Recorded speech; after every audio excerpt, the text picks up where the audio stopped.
what's going on out there? RJ Mahdi here, and I'm sitting with a good friend of mine, Dynast Amir, Search for Yuhu. In Senegal. In Senegal. And we're here at a beautiful place here in Dakar Senegal called Dreams. It's an American-owned sports bar. Black-owned. We're going to say black-owned. Black-owned. And we're going to just chop it up real quick, you know, talking about Dynast's trip. He's here for the Mahdi in Senegal. We both were just in the Gambia, so back in Dakar.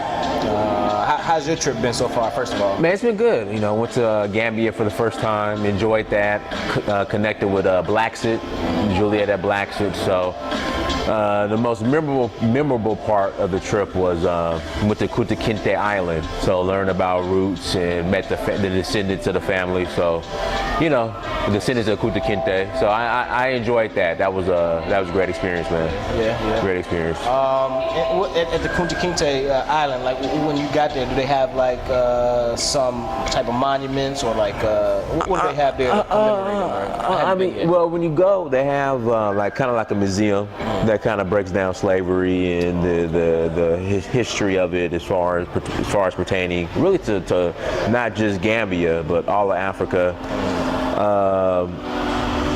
Then you catch a boat to the actual island, and so the island was, I guess, the last spot where they kept the slaves before they sent them to Gory Island. So they went from, it wasn't Kunta Kinteh Island, it was I think it's called James Island or James something Island before they changed the name to Kunta Kinteh Island. So they'll take them there, then they'll take them to Gory Island, and then the point of no return. Never come back. All across the ocean, yeah. So, and you know, that's been the unfortunate story for many of our ancestors, our descendants. That's how they got to the West, and that's how, you know, we've been scattered around the world. But, you know, as we always like to show you guys on Africa is for Africans, you know, this is where we all come back. And this is what we experience when we come back. And this is how we link up, and this is how we connect when we get back. So Dynast is one of those people who's been coming back for a while, making connections here on the ground, showing that side of Africa that's not really, you know, shown that much. Right. So, you know, we always, you know, welcome him here in Dakar, make sure that, you know, we link up. I'm here every year for Mahdi, so I'll be here once a year at the minimum. For the Mahdi. For the Mahdi, so tell us about the Mahdi. How was that? It was cool. It was cool, man. Tuba. I wasn't warned about it in regards to how hot Tuba gets. And Tuba is by far, outside of Mali, when I went to Dogon country, during the day was the hottest place I've ever been to. And the thing about it is, even at night, because in Dogon country, at night it'll at least cool down. In Tuba, in the desert, just to see if I was tripping, because I was just sweating at like 11 o'clock at night, and I checked the temperature, and it was 100 degrees at 11 o'clock at night. Colac is the same way. Yeah, they say Colac's the same way. Yeah, I can't. Yeah, I was just sweating. We had 95-degree sundowns. Yeah, it's crazy. It was 100 degrees sundown. I'm just like, this is crazy. Yeah, that's fact, man. You know, I was just sweating. I'm just like, what, am I tripping? Is it just me? You know, and I'm like, let me check. Here in Dakar, you get kind of spoiled. You don't really remember that heat. You know, Dakar's got this tropical feel. We right by the ocean. Right. But man, I was back in Colac even just a couple days ago on the way back from Gambia. I was like, man, I forgot. Right. I forgot what it's like. You know, so we gotta. But the thing is, the Gambia wasn't that, well, because I guess it's close to the water. Yeah. Gambia is actually likening to most of your Caribbean islands and that kind of temperature.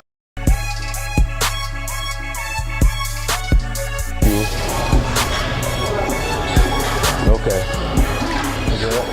We rolling? Okay, cool. All right, we rolling. So we just had to get us some food.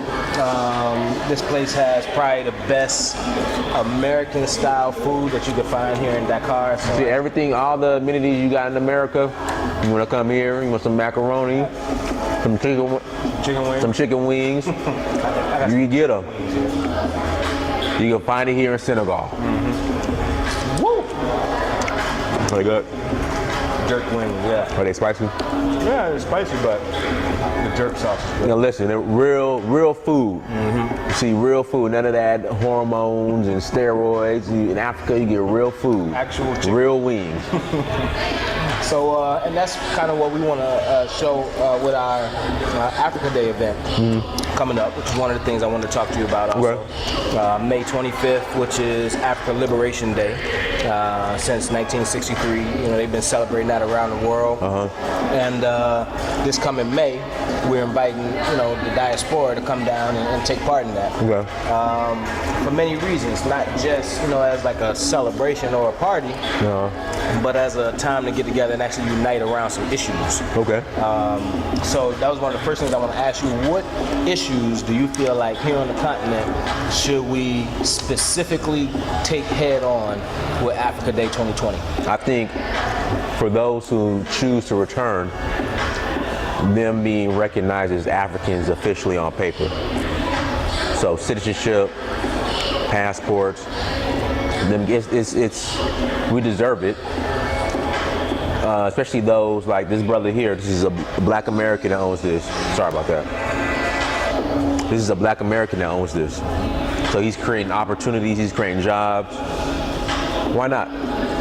So highlighting those people that are here on the ground who return and who are contributing. Right, exactly. And so my thing is, we know about Goree Island, the point of no return. So you have many like yourself who have returned. So therefore we all should be recognized. Right. Absolutely. And it was definitely on the list of, you know, the agenda, because it is, like you said, a lot of people who are here, not just myself, not just, you know, the owners of this spot, but tons of us here, man, and doing huge things. Just like you said, you met with Blacksit, Julia down in Gambia, people like her, people like Shakina Chindu. I met Shakina too. She's doing amazing things. When you talk about being recognized as African, she's one of those who are leading that fight. You know. So, for sure. I'm working on getting that started in Nigeria. Nice. But Sierra Leone, by far, is ahead of the curve, leading the pack in front of Ghana, who I would think would be leading the pack, but it's Sierra Leone. How's your sliders, man? Slider is great. Dope. So with this whole year return thing going on, do you feel like it's effectively done what it was supposed to do? Do you feel like maybe perhaps it's fallen short, or do you feel like, you know, in the coming years people will have really taken what was done this year and build on it, or you think it's a fad that'll trickle off after this year? Well, I think the point of it was to boost tourism revenue. But it's done that, so if you look at it from that point of view, then yeah, it was very successful from what I've seen.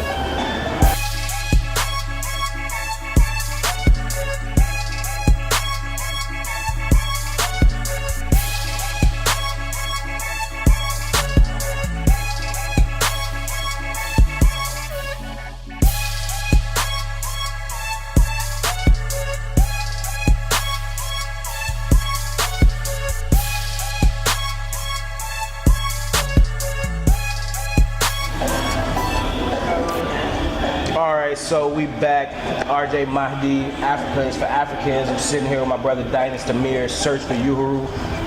We're here in Dakar, Senegal at Dreams American Sports Bar.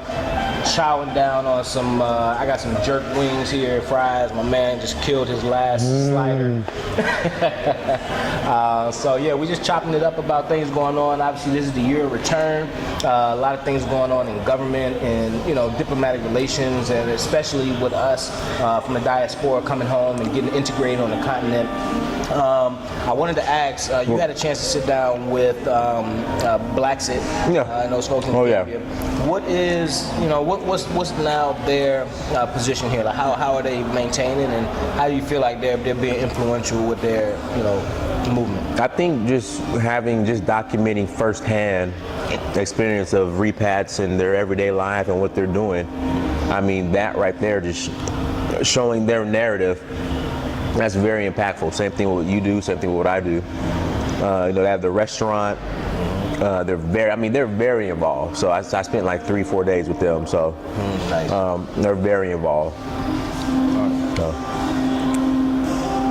So next year, excuse me, we're gonna be inviting these folks and many more. Come on, man. All right, have some. We're gonna be inviting people like Black Sid, Dynast Amir, Wold Maya, who you saw on our channel. Tons of these kind of personalities to come on down and enjoy Africa Day with us, but to make an impact together. Who else do you feel like is making an impact in that space, like ourselves and Black Sid? Ooh, this is spicy. Ooh. You think that's spicy? This is spicy. Nah, man, come on, man. That's like under mild. No, man, shoot. Well, I might need another B-sap. This is spicy. Waitress. And my eyes is watering. Shoot. What? I would say Dr. Gabon. Doctor? Obadale Gabon in Ghana. He's one. I'm trying to think who else. You got to invite Jenna, African superstar. Yeah. Oh, you know Jenna? Yeah, I know Jenna. She'll be in Nigeria with me in a couple weeks. Yeah. Yeah, Jenna actually just came on with us as an ambassador for Africa Day. Oh, well. It's really funny. I just actually talked to her today. Yeah. It was really funny. Yeah, so she'll be with us in a couple weeks. Nice. So, there's more. Anybody else? Any other names that just got to be there? They're doing the work and we got to recognize them? We try to Dr. Mumbi. For sure. Gotta have Dr. Mahdi out there. Yeah, man.